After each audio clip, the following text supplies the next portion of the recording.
4.3 billion people live across this vast continent called Asia, and we are telling their stories.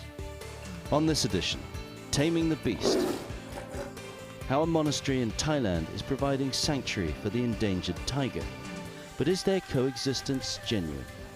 And living underground, we explore the secret caves in Laos that help protect more than 20,000 people from conflict.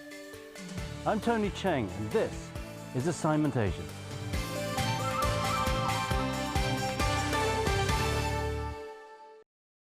Coming up in today's show, the Indochinese tiger, a species on the endangered list and one that is dangerously close to extinction.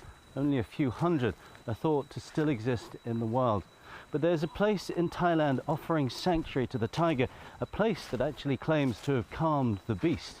But those claims have caused some controversy. So we went up to Kanchanaburi in central Thailand to visit the now infamous Tiger Temple. It is a fearsome and noble beast, once known as the king of the jungle.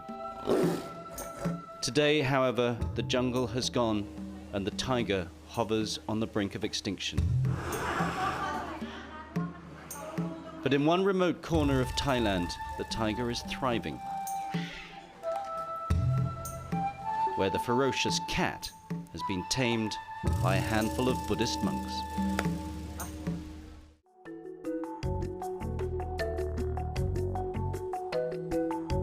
The lush green forest that once covered the flat plains of Southeast Asia. A fertile sanctuary for animals and plants that lived here for millennia.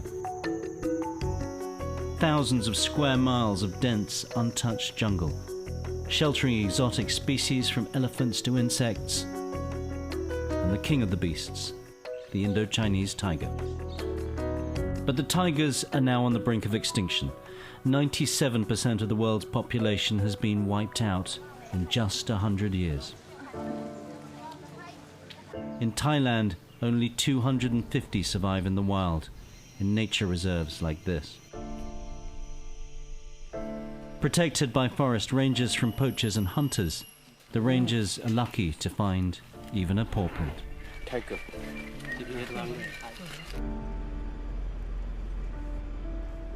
But Dr. Somchai gets a lot closer than that. He's a general veterinarian with a very special skill. And most of his patients are confined within these walls.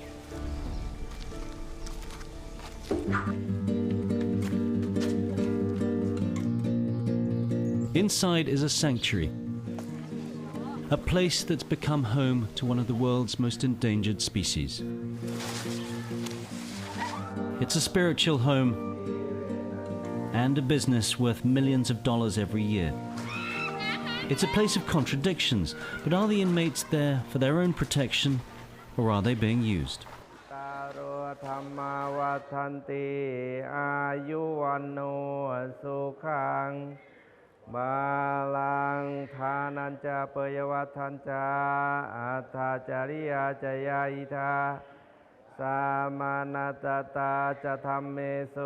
Dr. Somchai is chief vet at Wat Paluang Tabwa, a forest sanctuary established 20 years ago for wild animals.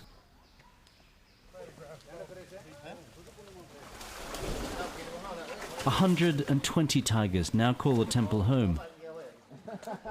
The monks say they live in harmony with these huge beasts. Their natural instincts have been curbed. Please imagine this, the lands of the temple official now is 200 acres. It's like a big safari. From the beginning, I treat the female tiger came here on February 1999. So starts to be tiger temple from that time. And now I take care of so many animals. Dr. Somchai is probably the least popular man in the temple. The tigers know a visit from the doctor means pain. Meg. He know that I will do something. Tiger have sixth sense. Yeah, now he know that what I will do next. He don't know that what I will do next. But whatever, you must try and do faster that you can do. So this is the way. He's trying to scan this 4-month-old cub's microchip, but it's not easy.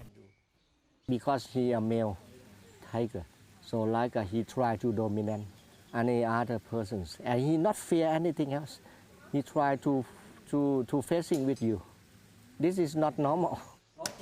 The embedded chip holds all of the tiger's vital information, This is the way we work. vaccinations and parentage. This is vital for the temple's breeding program. But how did it all start? And why a temple? The abbot, Pra Achan Pusit, is an old friend. He'd asked Dr. Somchai to help with an injured female. That was 14 years ago. Back then, the abbot suffered from leukemia. As he prepared to die, local villagers asked him to look after a dying tiger cub. Believing they shared the same fate, he established the Tiger Temple as a shelter for this endangered species. ที่เราเป็นลูคีเมียในสมัยที่บวชใหม่ๆที่หมอก็บอกว่าอีก6 เดือนก็จะตายก็นึกถึงเสือว่ามันถูกฉีดฟอร์มาลีนเข้าไปแล้วถ้าเราไม่รักษาถ้าเราไม่ช่วยมันไม่ดูแลรักษามันก็คงจะตายก็เลยดูแลรักษาก็เลยรับมันไว้แล้วก็ส่งมันไปรักษาให้สัตวแพทย์ให้หมอสมชัยนี่แหละ Since then, the tigers and the abbot have flourished.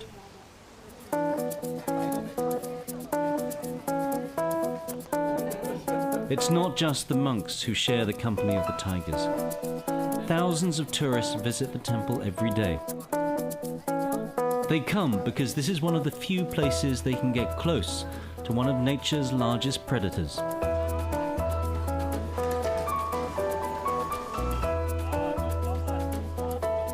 Generally is they are used to human being because this group is the group of the tigers that is proved by our staff that they have a good hospitality.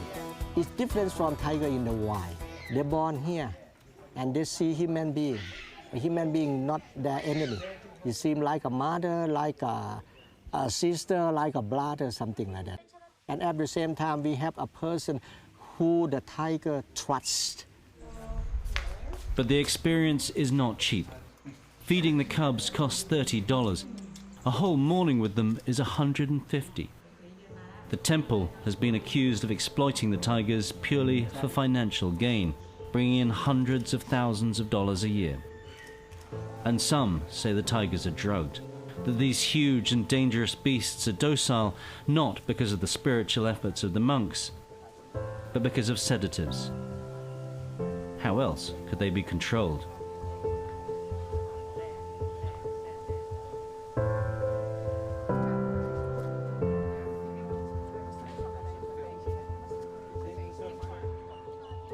Dr. Somchai is used to these accusations.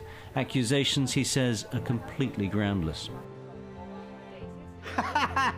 That is a joke, okay? You think that the tiger here is unhappy? Because you come here and you can see, you can feel by yourself. And if they were using drugs, it would be hard to hide from the volunteers who handle the tiger's daily care. Tanya is our staff, I think, more than 3 years at this time. So our staff and every volunteer, every morning, they will use this. So I tell them is the ratio how to use is 1 teaspoon for 1 kilogram of chicken. So 6 chickens in 1 bucket, so 9 kilograms. So you can use this. It's good for tiger. Okay, thanks, Dr. Somchai. Thank you.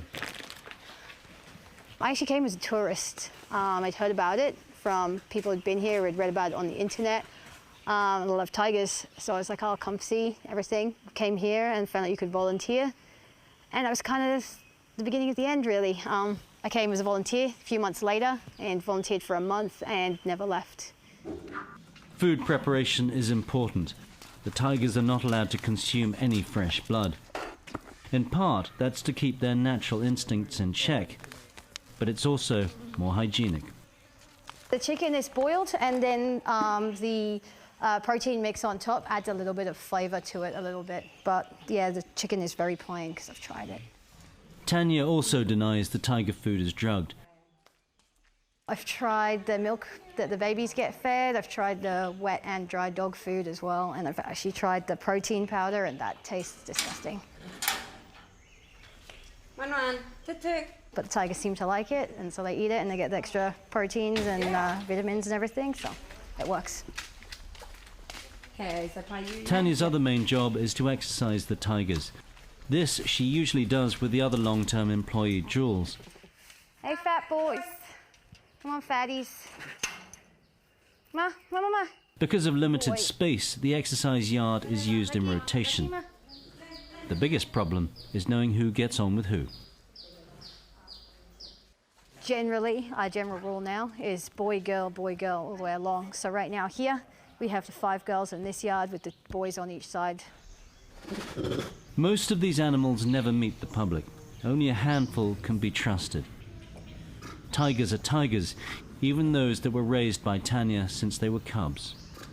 Like, for example, with Happy, I've known him since he was 8 weeks old. He's just over 3 years now. I will never trust him completely. I'll trust him more than most of the cats here, but there's still, I will never turn my back on him. I will never give him that chance because you just never know. Like, if I fall over in front of him, what's he gonna do? You don't know, he's still a tiger. And things can go wrong very fast. And then when they get really, really mad, they get this green sheen, kind of like at night when you flash the lights on and you see the reflections of eyes in the dark. It's that kind of green sheen, and it's like, I don't know, you just see it on the eyes and it's get out now. That untamed aggression can have disastrous consequences. Earlier this year, a tourist was petting one of the tigers when it turned and bit her leg. She was lucky to escape with her life. Because of that natural instinct, the majority of the tigers are kept behind bars. As Tanya knows, some tigers will never be able to mingle with humans.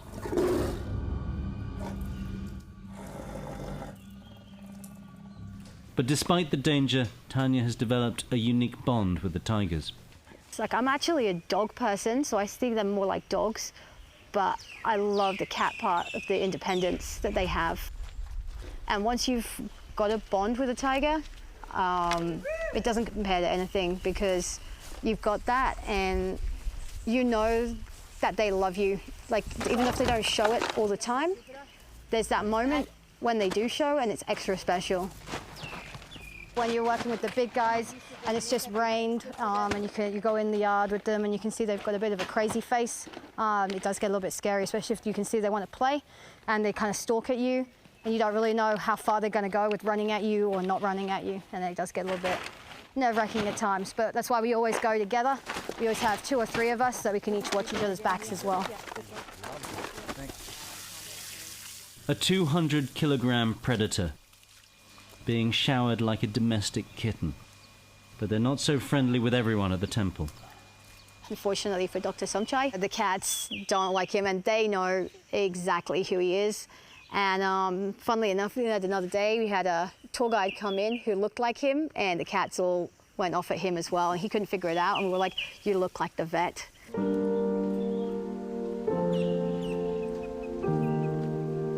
Dr. Somchai does strike a lonely figure in the temple. It's not just the tiger's daily care he has to think about. He's responsible for the financial future of the temple and the tigers.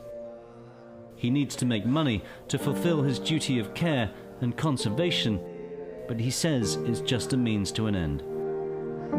If we have more money, it will be good. More and more, it will be good. More power of money, but we are master of money. More money, we can do more good action. We can more pay back to save this world. More pay back to do tiger conservation.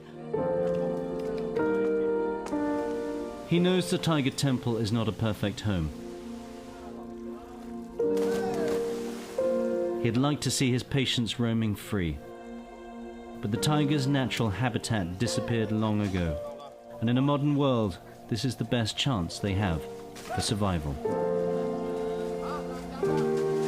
But where is paradise for tiger? You please tell me, where? In Thailand, not more than 20% green area. And where? And this world, where the paradise for tigers? Please tell me. One day these tigers may have a little more space, but they'll never roam free. Their future is tied to the monks who care for them. A fascinating example of the relationship between man and beast, but far from the true majestic yet fearsome nature of the tiger.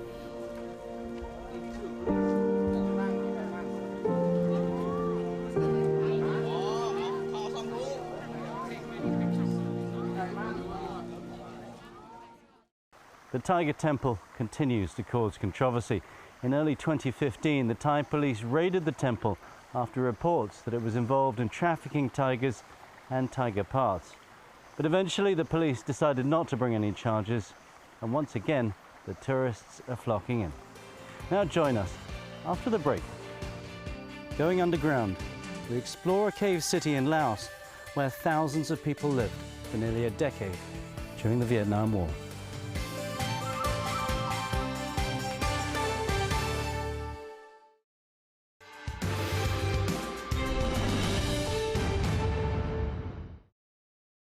It's known as the Secret War, the bombing of Laos by US forces in the conflict with Vietnam during the 1960s. But now a story of survival is beginning to emerge, a story of 20,000 people who lived in a hidden city in underground caves for more than 9 years. CCTV's Martin Lowe went to Houaphanh Province in northern Laos to find out what happened. A woman prays at a mountain shrine. A lifeless child lifted from the earth. An old man walks with difficulty. He has only one leg. Two people who survived one of the heaviest bombing campaigns in history. เครียดแค้นหลายเพราะว่าแม่หันก็ยังน้อยเราครอบครัวหันตายหมดแล้วเวลานั้นละสงครามแห่งแม่ก็โอ้เจ็บใจไอ้นับแต่นั้นลงหัวจนหัวอันทำบอนเฮาจะเข้ากระตือทำกลางคานมันยิงเม็ดมือเลยยิงอันนั้น They were amongst more than 20,000 people who sought shelter from an almost ceaseless bombardment inside a remote network of caves in the mountains of northern Laos. A complex of 480 caverns and tunnels at a place called Vieng Sai. They built a hidden city where people lived, worked and slept for 9 years. During the Vietnam War in the 1960s and 70s, the Pathet Lao, a communist insurgency in Laos, offered support to Vietnamese communists who were fighting the United States. They opened a supply route through Laos called the Ho Chi Minh Trail to deliver arms and food to anti-American forces. Though Laos was neutral, the US military decided that made the Pathet Lao a legitimate target. American aircraft dropped 260 million bombs on Laos between 1964 and 1973. It was the equivalent of one B-52 bomber load every 8 minutes. Bombs fell more often than rain.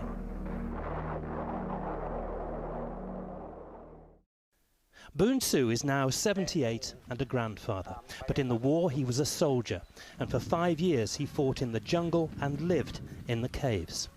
One day, on the 25th of February 1969, the planes came and he couldn't make it inside quickly enough. He was hit by rocket fire. We took him back to the place where it happened, the first time he'd returned in 45 years. คนถึงหลายมดอยู่นั่นทหารพนักงานอยู่บ่ย่นมาแล้วก็พากันเตรียมพากันแล่นพากันแดนตู้ก็แล่นคือกันแดนขึ้นเมื่อยังประมาณปานนี้จะลงหูสำลูกศรมันยิงตรงเต็งผุนยิงเต็งผุนมีหินมาแตกซ่ามามีงูหินนึงตึงมาแตกมาทึกตั้งนี้มันจังมาเข้า Signs of the US assault can be seen to this day. Round holes drilled into the rock where rockets hit but failed to explode. Bomb craters, overgrown but still visible. giant boulders strewn around, brought crashing down by high explosive. During the war, the caves became the Pathet Lao's headquarters. Leaders planned their resistance. Men and women trained to defend their communities. They made clothing to wear. Newspapers and books were produced so people knew what was happening outside. For the young, there were schools. Inside this vast cave network, people lived in constant fear of the bombardment above. Outside, whole mountainsides were being brought down, farms and houses flattened. Inside, some caves did collapse and people were buried alive, but most were able to endure and survive. Today, Boonsu lives a simple life, but he's haunted by his memories. จากนั้นมาแล้วก็มันยิงเรียนติดมาแล้วก็เอิ้นมาล้อว่าแม่นอาทิตย์นึงนั่นมันเฮ็ดนั่นมันประชาชนนี่มันประชาชนบ้านหางร้องมันตายหลายตายอยู่โรงหมอทหารหั่นนะ Sipan was a teenager in the war. His family moved into the caves in 1970 after their home was bombed. His grandmother, grandfather and aunt were killed. He lived underground for 2 years, but still carried on his studies to be a teacher. He remembers conditions were harsh. เราระยะดำรงชีวิตจึงจะทำว่าวสร้างร่วมแต่พนักงานทั่วไปทั้งหมดแม่นดำรงชีวิตจะทำแม่นว่ามีความยุ่งยากหลายยุ่งยากทางด้านนะยุ่งยากนึงเจ้ามุ้ยผ้าห่มก็เป็นผ้าห่มเสื้อน่วมก็มันบ่มีเครื่องรับใส่เจ้าน่ะเรากันกินกันอยู่ส่วนหลายก็แม่นว่าไปหาเก็บผักหาหน่อมากินเท่านั้น As more and more people took to the caves, food became even more scarce. โซเวียตจีนมองโกเป็นปองแก้บ่ปองป้าบ่จำนวนนึงแล้วส่วนหลายจำนวนพ่อหั่นก็สมมุติว่าปองแก้ปองนึงปองป้าปองนึงต้องเป็น 6-7 คนหลังจากนั้นเจ้าต้องเก็บผักหาหน่อมากินเซอ They prepared for whatever might come. Gas attack was a constant fear. This was one of many emergency rooms. It could be sealed off and fresh air pumped in from outside. When people were in the caves hiding from the bombs, were they able to communicate with each other? Yeah, each cave they used the telephone to connect together. Yeah. And they ran a line between each cave? Yeah. How did they know that it was a friend calling and not the enemy? Well, they have to different number from each department. And every cave had its own code name, secret word? Yeah. Hospital and some factory, like a movie theater, the cave fixing the car, the school. Yeah. It was a whole city? The whole city, yes. Whilst the world watched the war being fought in neighbouring Vietnam, the bombing in Laos was carried out in secret. The American public and even parts of the government were not allowed to know what was being done here. This is the cave of Tam Phu. It is infamous in Laos. During the bombing, it was used as a hospital, school and shelter for families from nearby villages. On the 24th of November 1968, at 3:15 in the afternoon, 2 US fighter jets fired 3 rockets into the cave, killing all 374 men, women and children inside. It was the biggest single loss of life during the bombing in Laos. The blackening of the walls is from the explosions. What remained of the victims is buried in these mass graves on the hillside. At the time, Bua was 17. She'd gone outside the cave to help her aunt, whose home had been bombed. มีแม่แล้วก็แม่เฒ่ามีน้องสาวหัน2คนแล้วน้องชายก็มี2คนอันตายอยู่นี่แล้วก็มีหมู่อันอยู่ครอบครัวหันก็มีหลายๆครอบครัวเนาะแล้วอันหมู่สนิทแท้ก็ผู้หญิงคือเดียวหันละแม่นมี But rather than break Bua's spirit, it merely hardened her resolve. พ ความเจ็บใจนี่มีอยากต่อสู้เฮานี่เจ็บใจแห้งแล้วเฮาอยากต่อสู้แล้วจิเพเฮาอยากเฮ็ด The anniversary of the attack is now Laos's day of remembrance. And if the years of bombardment weren't enough, there is another legacy of war. 1/3 of all the explosives dropped on Laos failed to detonate, leaving the country strewn with 80 million unexploded bombs. 2/3 have still not been cleared. In a country where 4 out of 5 people farm the land, more than 1/3 of agricultural areas are unsafe. At the current rate, it will take 100 years to clear the soil. A charity which cares for the injured says since the bombing ended in 1973, there have been 20,000 more casualties. Even now, it says, someone is killed or injured almost every day.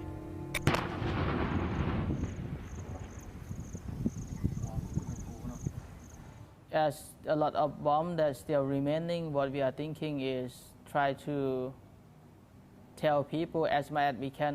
A lot of people, they don't know about Laos. A lot of people might know about Vietnam or Cambodia, but no Laos. So we try on our best to let people know, and we just hopefully in the future, if we get more help from outside to help Laos, also helping not only the bomb survivors, help Laos for put some more support for clearing. The US kept their bombing of Laos secret, even from their own people, for 6 years. It was 1970 before it was made public. Even when the war was over, Laos remained isolated, and what happened here was largely forgotten by the outside world. But not for those like Boon Sue. He and others now want to tell their stories of resistance. สงครามของอเมริกาเนี่ยพอก็รู้สึกว่าหนึ่งก็แม่นมีน้ำเจอเสียดนั่นแหละเครียดเศร้าหันอันนั้นสองมาก็รู้สึกว่าอเมริกาเนี่ยมันเฮ็ดนี่มันบ่แม่นเฮ็ดแต่เวียดบ่แม่นเฮ็ดแต่ลาวความจริงมันมงเจอมันก็อยากเฮ็ดทั่วโลกหั่นเด้อมันอยากทำลายเม็ดทั่วโลกที่ประเทศสังคมนิยมของเฮา In 2012, Hillary Clinton became the first US Secretary of State to visit Laos in 57 years. The US has provided around $70 million to help clear unexploded bombs. Clinton herself said they must do more. Laos is also cooperating in the search for the remains of 575 Americans still listed as missing in action. Casualty figures from the US bombing remain vague. Lists were not kept.